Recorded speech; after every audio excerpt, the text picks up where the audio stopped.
Yes, good morning everyone. Good morning, sir. Good morning. Good morning. Good morning, sir. Good morning. Good morning.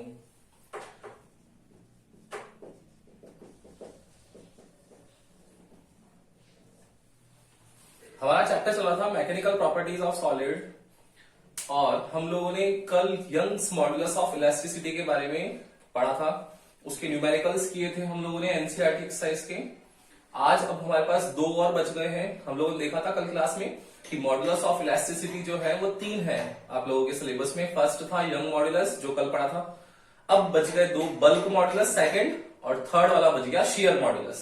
वो आज करेंगे और उसके numericals करते हैं ताकि ये चैप्टर कंप्लीट हो जाए। ओके, तो स्टार्ट करते हैं हम लोग। सेकंड है आज हमारा बल्क मॉडुलस। क्या होता है बेटा बल्क मॉडुलस? वही सेम चीज मॉड्यूलस। मैंने क्या बताया था? मॉड्यूलस क्या होता है?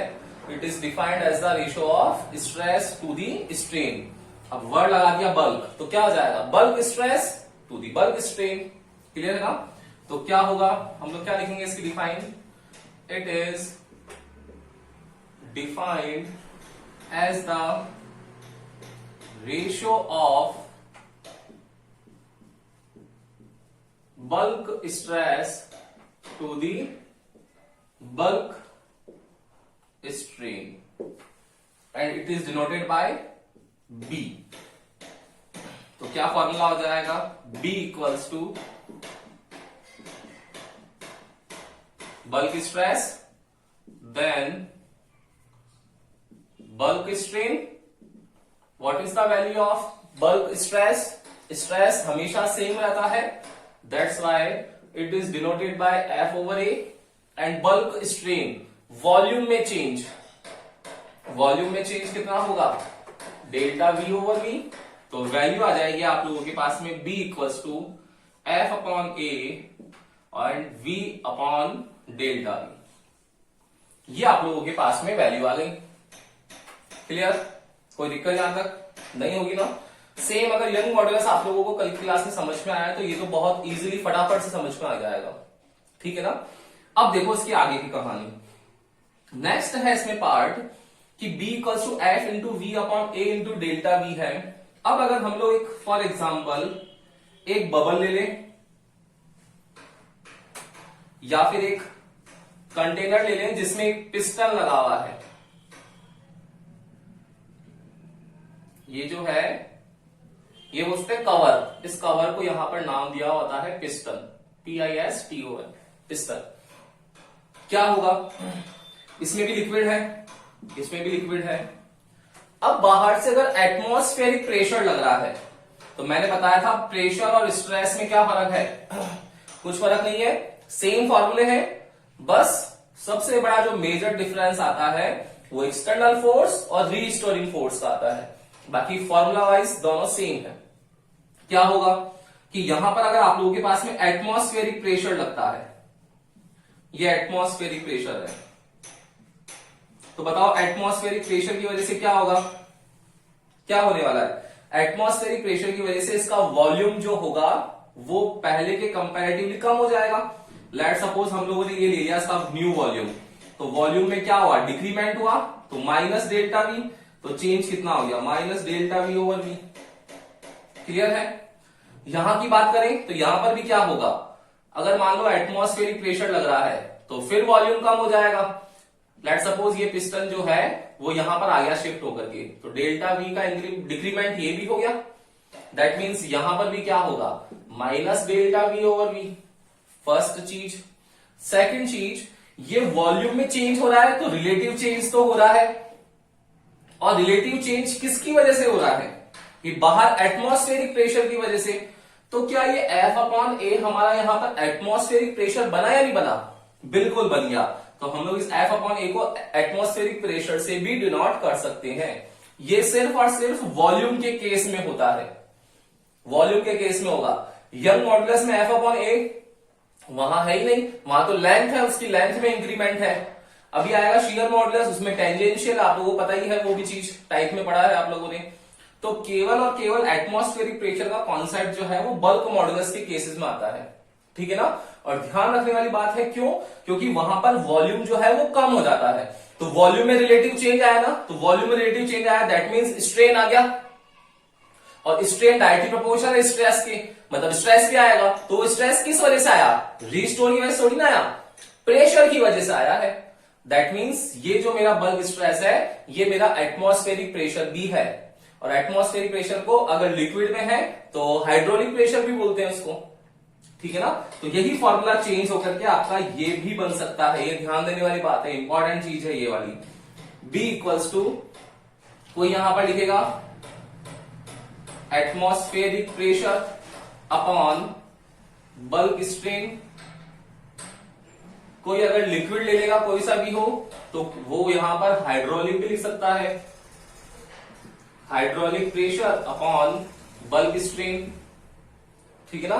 लेकिन है क्या ले दे करके? प्रेशर ही है, तो क्या इस फॉर्मूले को हम लोग वापस लिख सकते हैं क्या ऐसा कि F अपॉन ए की जगह P लिख दिया और वॉल्यूम देखो कम हो गया, तो अब की बार माइनस साइन लगाएंगे और V dot delta V, delta V और भी आएगा, ये ऊपर चला जाएगा, तो न्यू फॉर्मूला क्या हो जाएगा?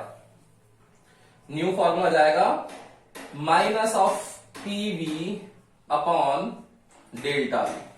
ये भी आप लोगों के पास में बल्क मॉडुलस का एक फॉर्मूला है, एक ये वाला है, जो भी सुटेबल हो, क्वेश्चन की रिक्वायरमेंट हो, उस अकॉर्डिंग हम लोग उसको सेट कर लेंगे।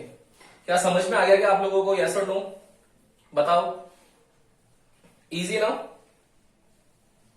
यस, क्लियर ना? तो ले लो उसका एक बार स्क्रीनशॉट, देन इसके आगे चलते हैं। बहुत इजी है, कुछ भी नहीं है, देखो बस स्ट्रेस और स्ट्रेन का रेशियो यहां पर आप लोगों के पास बार बार आ रहा है ना। लिखो, ले लिया स्क्रीनशॉट। अब देखो, अब हम लोग चलते हैं नेक्स्ट।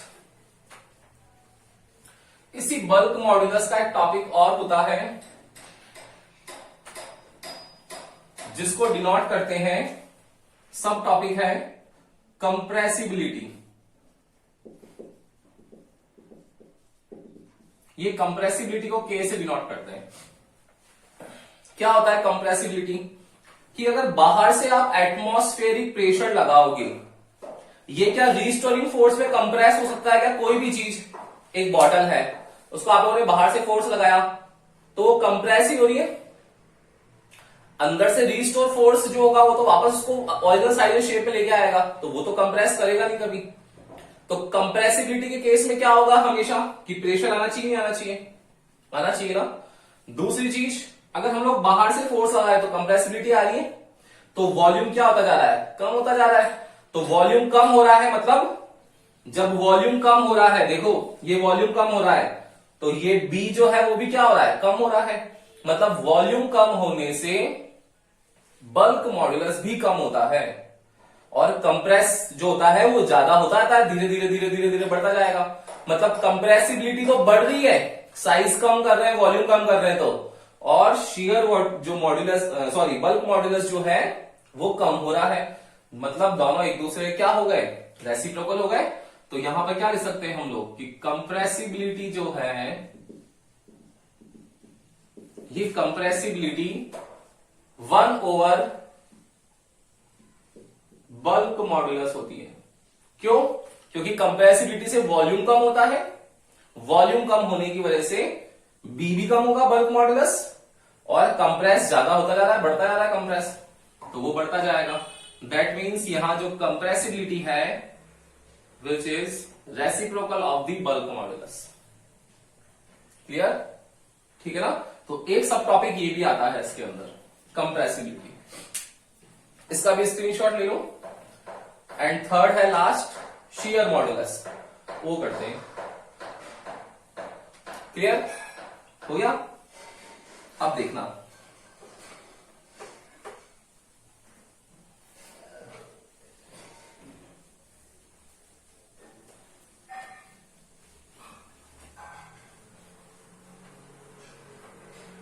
नेक्स्ट है इसके अंदर थर्ड नंबर पर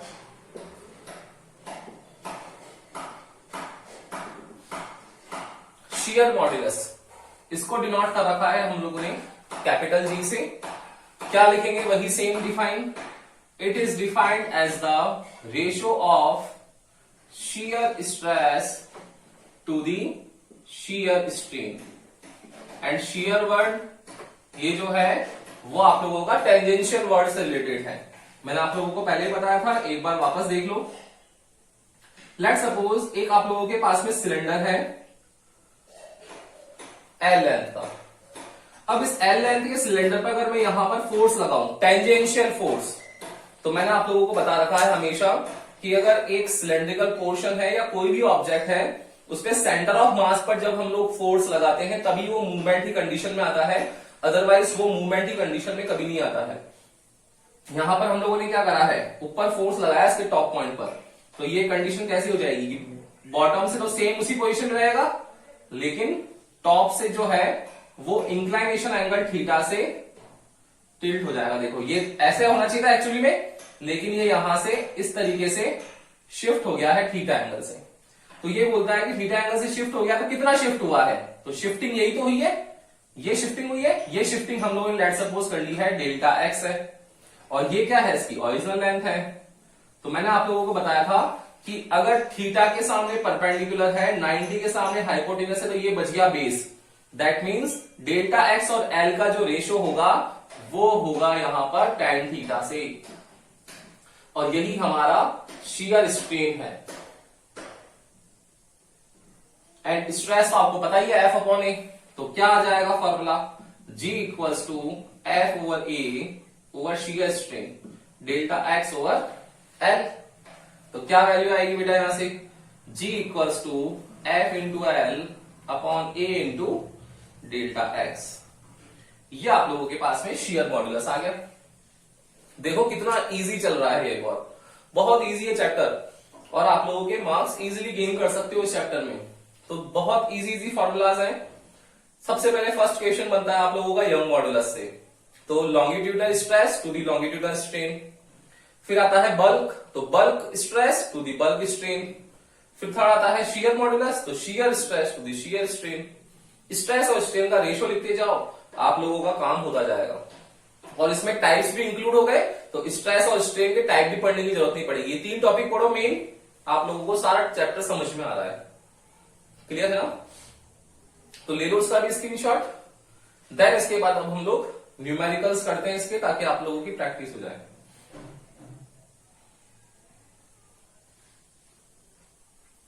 ले लिया स्क्रीनशॉट ना,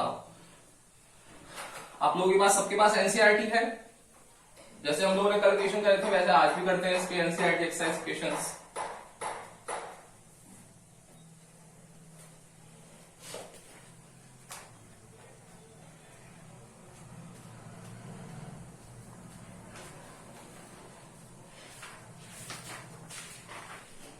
देखो पेज नंबर 239, एक बार सब जने निकालो पेज नंबर 239।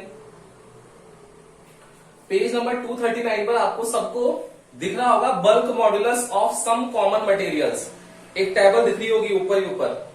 यहां पर क्या है ये टेबल, बिल्कुल इजी है, कोई दिक्कत ही नहीं है इसके अंदर। सब चीजें वही, जैसे यंग मॉड्यूलस की कल टेबल ड्रॉ की थी हम लोगों ने, वही सेम टेबल यहां ड्रॉ करनी है आप लोगों को अपनी नोटबुक में। बल्क मॉड्यूलस देखो, एल्यूमिनियम के लिए 72 है, ब्रास के लिए 61, कॉपर के लिए 140, ग्लास के लिए 37, आयरन के लिए 100, निकल के लिए 260, स्टील के लिए 160। देन लिक्विड्स भी है, मैंने बताया था आप लोगों को कि भाई वॉल्यूम तो सॉलिड, लिक्विड और गैस तीनों का होता है, तो चेंज होता जाएगा। तो देखो सॉलिड के लिए अलग है, देन लिक्विड के लिए है, फिर गैस का है, वॉल्यूम तीनों का ही होता है। और गैस का कहां होता है, एसटीपी और एनटीपी पर, ये आप लोग केमिस्ट्री में पढ़ते हो, standard temperature and pressure and normal temperature and pressure, ये आप लोगों को वहां से ध्यान ही है। ठीक है, क्लियर है ना ये टेबल। तो ये ध्यान देने वाली बात है कि वहां से आप लोगों को टेबल ड्रॉ करनी है। अब देखो क्वेश्चंस पे आ जाओ।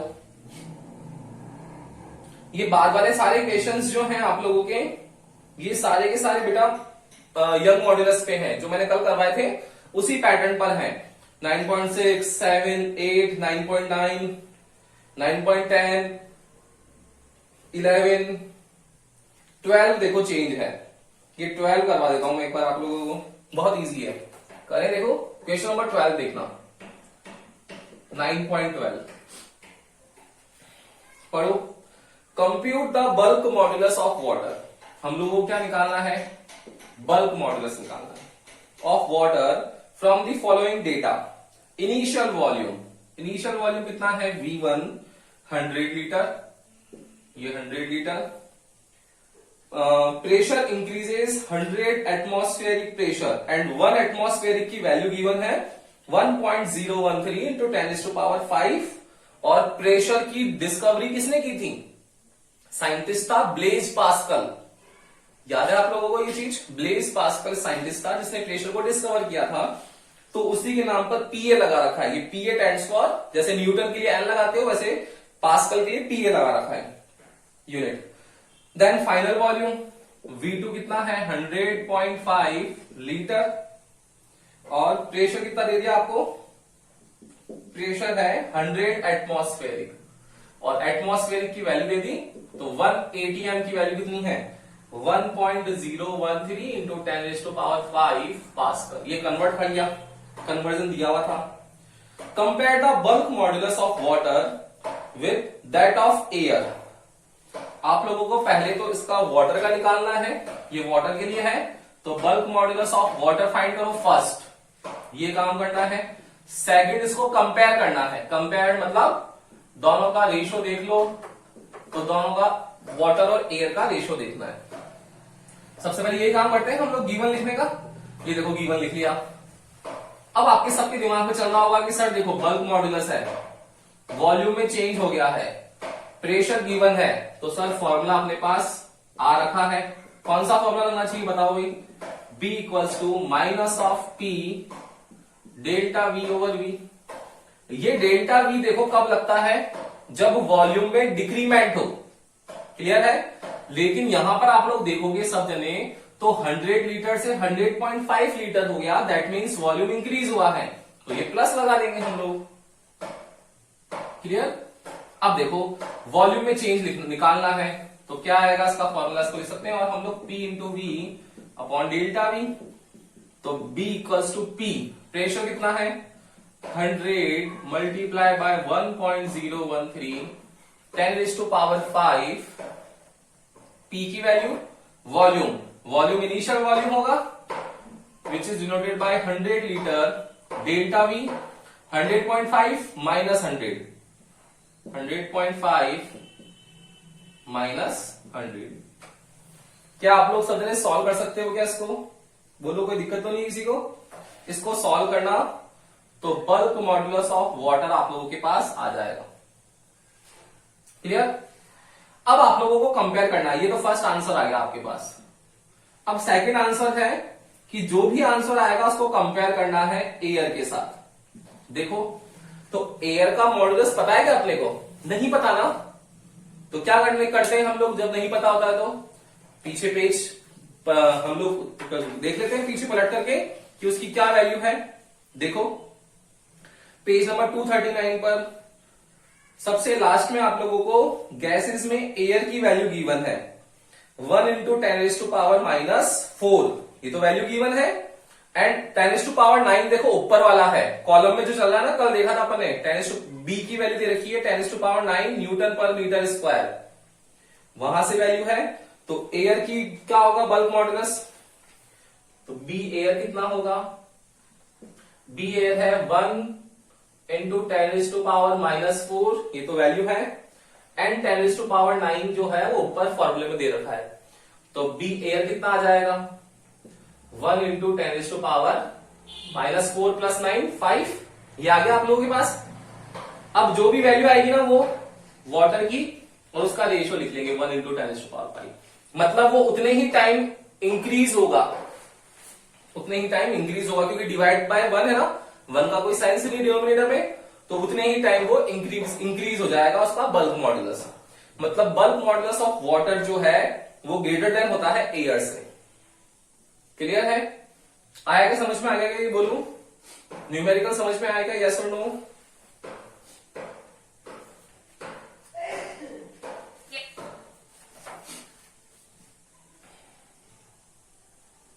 अरे सर्दी लगती है क्या? आवाज ही नहीं आती आप लोगों की?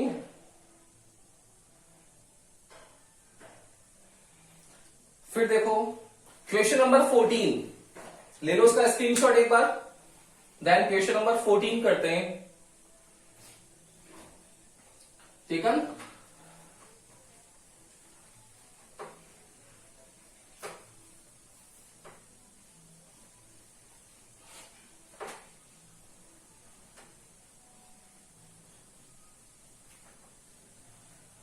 Question number 14,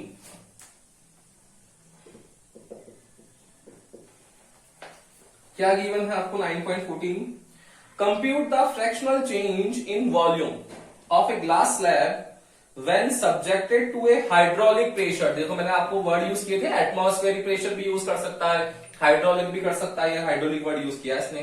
pressure of 10 atm, fractional change find करना है वॉल्यूम में। दैट मीन्स फ्रैक्शनल चेंज मतलब डेल्टा V ओवर V होता है फ्रैक्शनल तो, of a glass slab, glass slab का फाइंड करना है when subjected to a hydraulic pressure. Pressure की वैल्यू गिवन है 10 atm। अभी देखा हम लोगों ने atm नहीं लिख सकते, तो इस 1 एटमॉस्फेयर की वैल्यू गिवन थी आपको 1.013 इंटू 10⁵ पास्कल। तो ये वैल्यू पुट कर देंगे, प्रेशर आ जाएगा 1.013 इंटू 10⁵ पास्कल। ओके, कोई दिक्कत इसमें? बोलो। अब आप लोगों के पास प्रेशर आ गया, फॉर्मूला क्या होता है बल्क मॉडुलस का? बल्क मॉडुलस का फॉर्मूला होता है, किसके लिए लिखना है? ये ग्लास स्लैब के लिए, ग्लास स्लैब के लिए। तो वैल्यू देखो पीछे वही टेबल में। आप लोग ऐसा मत सोचना कि सर एग्जाम में टेबल ड्रॉ आएगी या क्या होगा, हम लोग कहां से निकालेंगे वैल्यूज। बिल्कुल वरीड होने की जरूरत नहीं है, आपको क्वेश्चन आएगा तो उसके साथ वैल्यू भी गिवन आएगी। बुक है, बुक का क्वेश्चन है, इसलिए वो पता है उसको कि बुक में पीछे टेबल में देखना है आप लोगों को। ठीक है ना, बाकी आप लोगों को एग्जाम में वैल्यूज आएगी। कोई भी आप लोगों को यहाँ वैल्यूज रटने की जरूरत नहीं है कि सर इतनी सारी वैल्यूज कैसे रटे, है ना। पैनिक होने की जरूरत नहीं है, वैल्यूज आपको क्वेश्चन में गिवन होगी। देखो अब ये ग्लास स्लैब का वैल्यू दे रखा आपको सॉलिड्स में 37 दे रखा और 10⁹ ऊपर है, तो बी एयर है 37 इंटू 10⁹ न्यूटन पर मीटर स्क्वायर। क्लियर? तो वैल्यू निकालिए डेल्टा V ओवर V। तो बिकॉज B का फॉर्मूला क्या होता है भाई? P upon delta V over V।